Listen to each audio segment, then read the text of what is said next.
Et nous sommes donc depuis ce matin toujours ici à la Grande Poste en plein cœur de Bordeaux pour les halles de l'AOC, à la rencontre de toutes celles et ceux qui participent à l'événement, viticulteurs, viticultrices, vignerons, qui eux sont là aussi à la rencontre des restaurateurs. Ils sont arrivés, ils arrivent tout au long de la journée, des restaurateurs de toute l'agglomération bordelaise. C'est le cas par exemple juste à côté ici où vous avez des restaurateurs, le restaurant de Nocia dans le quartier Saint-Michel qui sont en train de rencontrer les viticulteurs, les viticultrices. C'est un restaurant bar tapas, donc autant vous dire que la présence du vin est importante pour leur clientèle. Et je suis avec Andrea Lobre, du nom des vignobles Lobre. On est dans l'entre-deux-mer du côté de Rimons.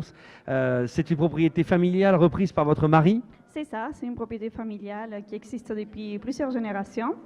Et donc c'est mon mari qui a repris en 95. Et voilà, depuis, il perpétue les savoir-faire des générations en génération, depuis 5 générations. Alors c'est intéressant parce qu'on est sur la page Facebook Planète Bordeaux depuis ce matin. Les réseaux sociaux, c'est hyper important aujourd'hui dans tous les domaines et dans le monde du vin. Et votre domaine est très actif dans ce domaine-là. Vous êtes une grosse active sur tous les réseaux Internet, Facebook. Vous communiquez énormément là-dessus. Oui, on essaye. C'est un moyen de communication qui est un peu à la mode et c'est une manière de toucher plus facilement, plus rapidement, des fois les consommateurs et les amateurs. Toucher les consommateurs, hein, c'est vraiment la raison de cette journée où on essaye de toucher toutes les couches de la population par le biais des médias, de la presse, des blogueurs, des influenceurs, mais aussi les restaurateurs qui sont en contact direct avec votre public. C'est pas banal comme journée. Il se passe quelque chose quand le syndicat décide d'organiser une journée comme celle-là.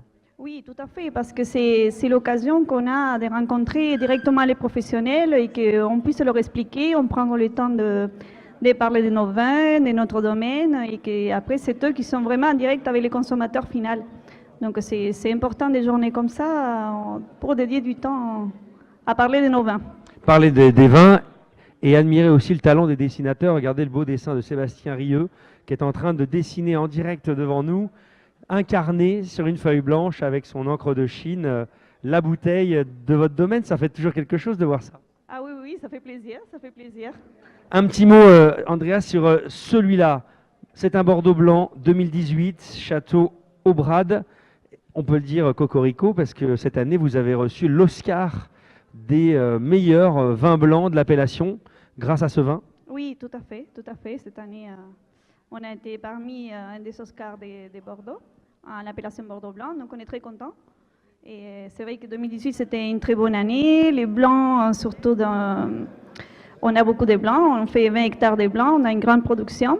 Et on est toujours à la recherche de faire des vins qui plaisent de plus en plus aux consommateurs. Donc on est bien content d'avoir cette récompense.